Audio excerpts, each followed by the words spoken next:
Assalamualaikum warahmatullahi wabarakatuh. Nama saya Lydia Fathi Andriani dengan NPM 2513010086. Jadi saya di sini ingin mempresentasikan hasil makalah saya yang berjudul tentang esensi manusia pada mata kuliah Metafisika Ketuhanan. Jadi saya di sini ingin menjelaskan tentang pengertian esensi manusia. Istilah esensi berasal dari bahasa Latin essentia yang berarti hakikat atau sesuatu yang paling mendasar dari keberadaan suatu objek. Dalam filsafat, esensi dipahami sebagai sifat utama yang membuat sesuatu menjadi dirinya sendiri dan membedakannya dari yang lain. Dengan demikian, esensi manusia merupakan hakikat terdalam yang menjelaskan siapa manusia, sebenarnya mengapa manusia ada, serta tujuan keberadaannya. Nah, jadi esensi manusia itu ada beberapa esensi manusia menurut para filsuf, yaitu ada 5. Yang pertama itu ada Socrates. Socrates itu menekankan pentingnya mengenal diri sendiri. Dan yang kedua itu ada Plato. Plato berpendapat bahwa manusia terdiri atas tubuh dan jiwa. Yang ketiga itu ada Aristoteles. Aristoteles itu menyatakan bahwa manusia adalah animal rasional, yaitu makhluk yang memiliki kemampuan berpikir rasional. Yang keempat itu ada René Descartes.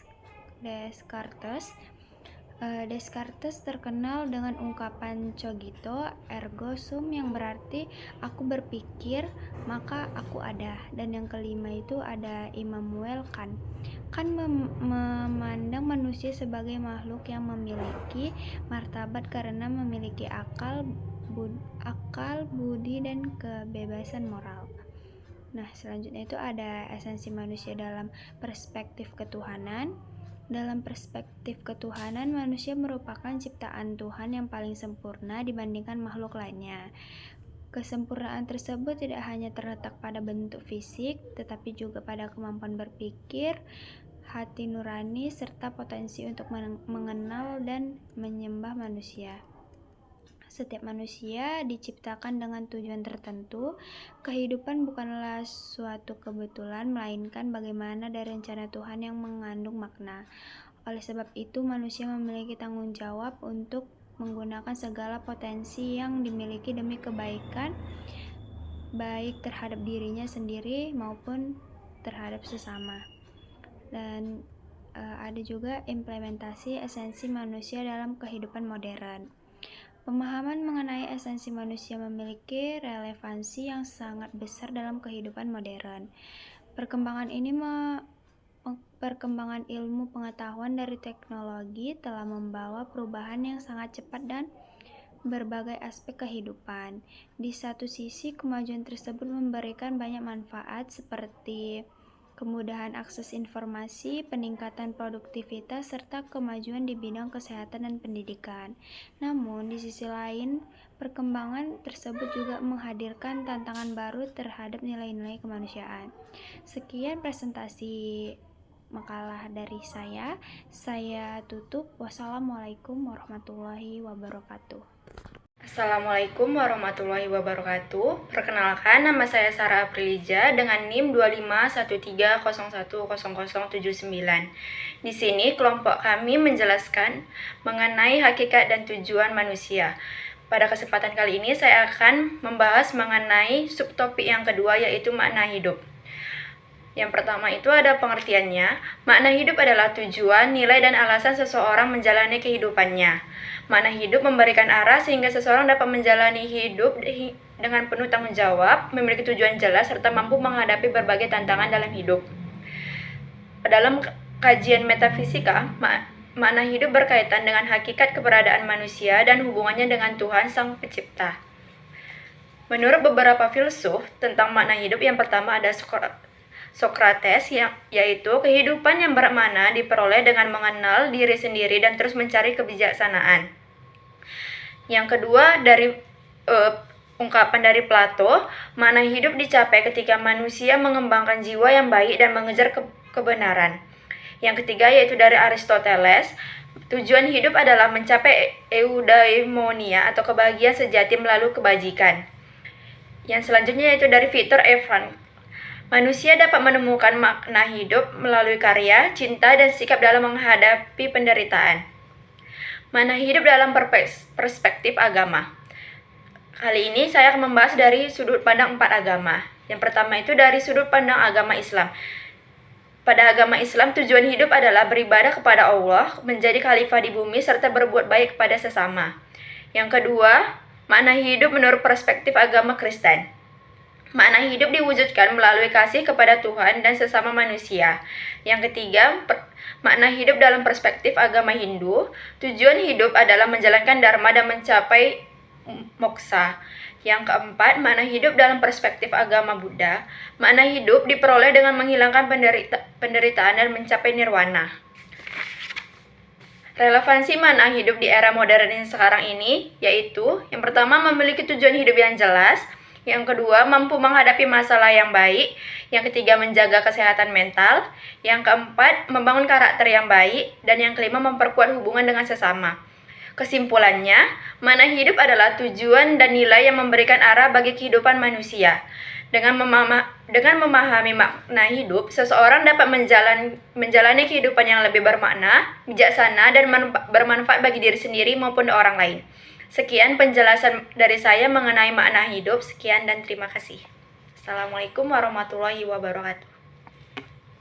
Assalamualaikum warahmatullahi wabarakatuh. Perkenalkan, nama saya Mutia, NPM saya 2513010072. Di video kali ini dalam mata kuliah Metafisika, saya ingin menjelaskan mengenai nomor yang ketiga, yaitu eksistensialisme. Yang pertama, pengertian eksistensialisme. Eksistensialisme adalah aliran filsafat yang berfokus pada keberadaan atau eksistensi manusia sebagai individu. Aliran ini muncul sebagai respon terhadap pandangan bahwa manusia hanyalah bagian dari sistem, masyarakat, atau takdir. Menurut eksistensialisme, setiap orang harus menghadapi kenyataan hidup dan menentukan sendiri siapa dirinya melalui pilihan-pilihan yang dibuatnya. Dan yang kedua, gagasan-gagasan utama eksistensialisme. Yang pertama ialah eksistensi mendahului esensi.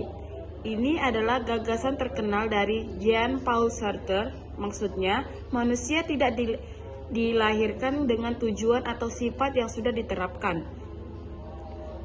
Seseorang menjadi dirinya melalui tindakan, keputusan, dan pengalaman hidupnya.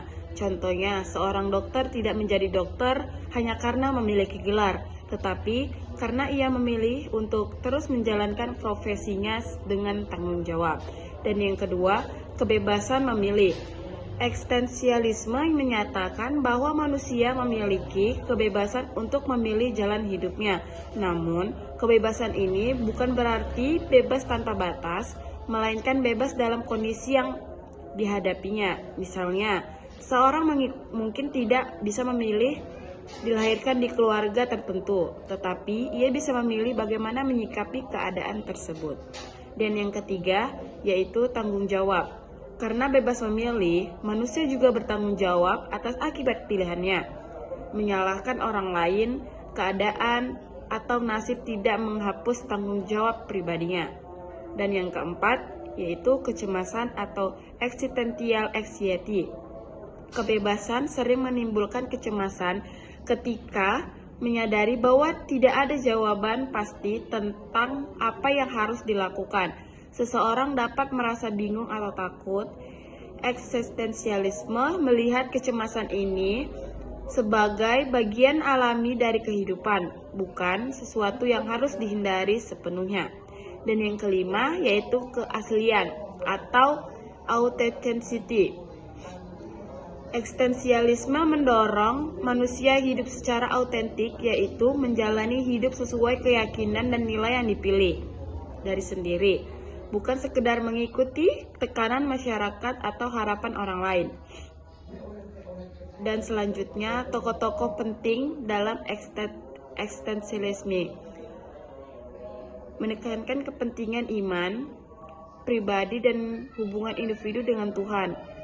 Friedrich Nietzsche mengkritik moral tradisional dan mengajak manusia menciptakan nilai-nilainya sendiri. Dan yang ketiga, Jean-Paul Sartre berpendapat bahwa manusia sepenuhnya bertanggung jawab atas hidupnya karena tidak ada tujuan bawaan.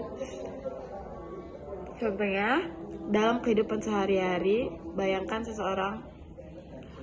orang lain berkata, ikuti saja pekerjaan yang menghasilkan uang paling banyak. Keluarga berkata, lanjutkan usaha keluarga. Eksistensialisme ini tidak memberikan jawaban yang benar. Sebaliknya, ia mengatakan bahwa orang tersebut harus memilih sendiri berdasarkan apa yang benar-benar ia yakini, lalu menerima tanggung jawab atas pilihannya sendiri. Kesimpulannya yaitu eksistensialisme mengajarkan bahwa kehidupan tidak datang dengan makna yang sudah jadi. Manusialah yang membentuk identitas, nilai, dan tujuan hidup melalui kebebasan, pilihan, tindakan, serta tanggung jawabnya. Aliran ini bukan sekedar mengajak atau bebas, tetapi juga mengingatkan bahwa setiap kebebasan selalu disertai konsekuensi yang harus diterima. Sekian penjelasan dari saya. Wassalamualaikum warahmatullahi wabarakatuh. Assalamualaikum warahmatullahi wabarakatuh. Saya Marsala Putri Shirley. Di sini saya ingin menjelaskan tentang pengertian keberdayaan dan perkembangan manusia. Keberdayaan manusia adalah proses meningkatkan kemampuan individu atau kelompok agar mampu mengembangkan potensi, mengambil keputusan secara mandiri, dan berpartisipasi aktif dalam kehidupan. Pembangunan manusia bertujuan memperluas pilihan hidup melalui pendidikan, kesehatan, dan standar hidup yang layak. Perkembangan manusia merupakan proses perubahan yang berlangsung sepanjang hidup, meliputi aspek fisik, intelektual, emosional, sosial, moral, dan spiritual. Perkembangan dipengaruhi oleh faktor keturunan, lingkungan, pendidikan, pengalaman, kesehatan, dan interaksi sosial. Keberdayaan dan perkembangan saling berkaitan. Perkembangan yang baik akan meningkatkan kemampuan seseorang, sedangkan pemberdayaan melalui pendidikan, pelatihan, dan kesehatan akan mendorong perkembangan manusia. Dalam pembangunan nasional, keduanya menjadi dasar terbentuknya sumber daya manusia yang berkualitas, mandiri, produktif, dan mampu menghadapi tantangan global. Keberdayaan dan perkembangan manusia menurut beberapa filosofi, yaitu keberdayaan dimulai dari mengenal diri sendiri dan berpikir kritis. Pengetahuan menjadi dasar perilaku yang baik. Lalu ada manusia berkembang jika akal, semangat, dan nafsu berada dalam keseimbangan. Pendidikan membentuk karakter dan moral. Lalu ada juga tujuan hidup adalah mencapai kebahagiaan melalui pengembangan kebajikan dan penggunaan akal secara rasional. Manusia pada dasarnya baik, tetapi lingkungan memengaruhi perkembangan. Pendidikan harus sesuai dengan tahap perkembangan baik. Perkembangan anak. Lalu ada perkembangan terjadi melalui pengalaman langsung. Pendidikan harus mendorong pemecahan masalah dan pembelajaran sepanjang hayat. Lalu ada pendidikan merupakan sarana pemberdayaan agar manusia memiliki kesadaran kritis dan mampu mengubah kondisi sosial menjadi lebih baik. Manusia berkembang melalui pemenuhan kebutuhan secara bertahap hingga mencapai aktualisasi diri, yaitu mengembangkan potensi secara maksimal. Kesimpulannya, keberdayaan dan perkembangan manusia merupakan proses yang saling melengkapi. Perkembangan membantu individu mencapai kematangan dalam berbagai aspek kehidupan. Sedangkan keberdayaan membuat individu mampu memanfaatkan potensinya secara optimal. Pendidikan, kesehatan, lingkungan yang mendukung, dan kesempatan berkembang menjadi faktor penting dalam menciptakan manusia yang berkualitas dan berkontribusi bagi masyarakat. Sekian penjelasan dari saya. Assalamualaikum warahmatullahi wabarakatuh.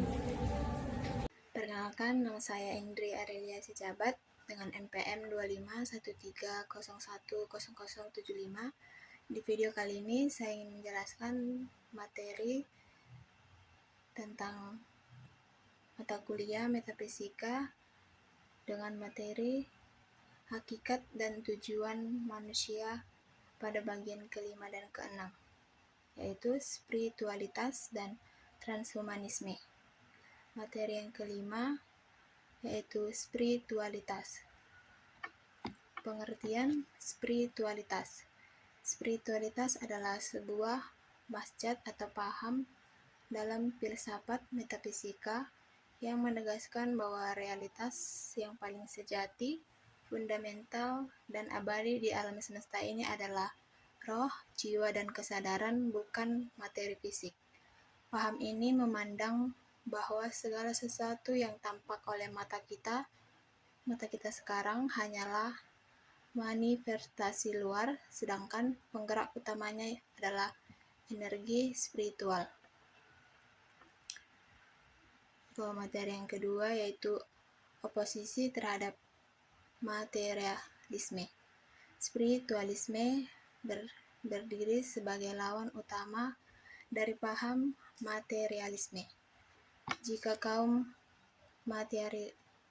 materialis percaya bahwa kesadaran manusia hanyalah produk sampingan dari reaksi kimia yang biologis di dalam otak, sedangkan spiritualisme dengan tegas menolak hal tersebut. Bagi paham ini, roh adalah zat mandiri yang menjadi bos utama, sedangkan otak dan tubuh hanyalah alat bantu fisik di dunia. Rekam jejak pemikiran para filsuf dunia tentang spiritualisme. Yang pertama yaitu Plato atau filsuf Yunani kuno yang mencetuskan bahwa dunia fisik ini hanyalah bayangan kabur dari dunia ide yang abadi. Bagi Plato, tubuh fisik adalah penjara yang membatasi jiwa manusia yang suci. Yang kedua yaitu René Descartes atau bapak filsafat modern, terkenal dengan diktumnya cogito ergo sum atau aku berpikir maka aku ada.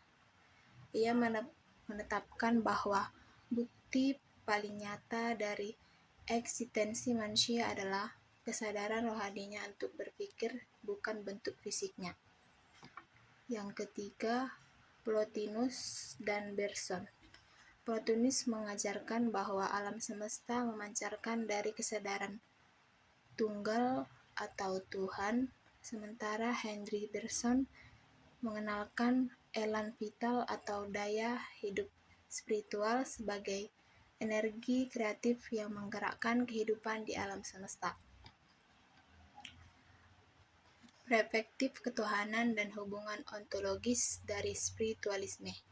Dalam ranah teologis, Tuhan dipandang sebagai roh yang maha agung dan kesadaran mutlak. Manusia memiliki ikatan batin yang sangat kuat dengan pencipta karena adanya tiupan roh ilahi di dalam dirinya.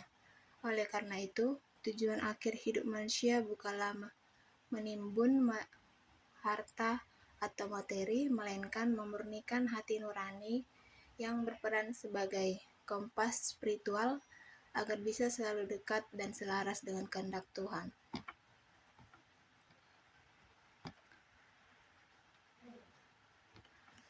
Solusi atas kritis eksistensial modern pada spiritualisme yaitu di era modern yang serba cepat, kemajuan teknologi terbukti gagal memberikan kedamaian batin. Banyak orang mengalami stres, kecemasan, dan kehampaan hidup akibat terlalu fokus mengejar kepuasan materi. Spiritualisme hadir sebagai jangkar batin yang mengikatkan manusia untuk menggeser fokus hidupnya dari sekedar memiliki barang mewah menjadi fokus menjadi manusia yang bijaksana dan damai. Kesimpulannya, manusia bukanlah makhluk fisik yang sedang mencari pengalaman spiritual, melainkan makhluk spiritual yang sedang menjalani pertualangan fisik di bumi. Sains dan teknologi atau termasuk teknologi pertanian akan menjadi berkah yang lestari jika dikehendaki oleh manusia yang matang secara rohani, namun akan menjadi alat penghancur bumi jika berada di tanah manusia yang serakah dan mengalami krisis spiritual. Materi yang keenam yaitu transhumanisme. Pengertian transhumanisme. Transhumanisme atau sering disimbolkan dengan H- adalah sebuah gerakan budaya, filsafat, dan ilmiah global yang percaya bahwa kondisi biologis manusia saat ini belum final. Paham ini berfokus pada penggunaan sains dan teknologi mutakhir atau mendobrak serta melampaui batas-batasan fisik dan mental yang dimiliki manusia.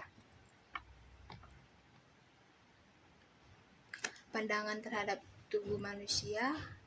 Kaum transhumanisme menganggap tubuh biologis manusia saat ini dipenuhi oleh cacat evolusi dan sangat rapuh. Kita gampang lelah, mudah terserang penyakit, ingatan otak kita terbatas, mengalami penuaan, dan pada akhirnya harus menghadapi kematian. Gerakan ini menolak untuk menerima keterbatasan biologis tersebut secara pasrah.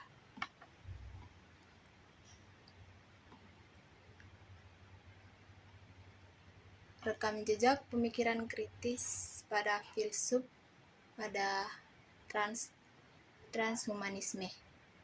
Yang pertama yaitu Friedrich Nietzsche atau konsep Ubermensch. Kaum transhumanis sering meminjam ide ini sebagai dasar bahwa manusia harus terus meningkatkan kemampuannya untuk menjadi manusia unggul. Yang kedua, Francis Fukuyama mengkritik keras gerakan ini dengan menyebut transhumanisme sebagai ideologi paling berbahaya di dunia. Ia cemas manipulasi genetik akan menghilangkan faktor X, yaitu esensi kemanusiaan alami kita seperti rasa empati, cinta, dan kasih sayang sehingga manusia berubah menjadi mesin yang dingin.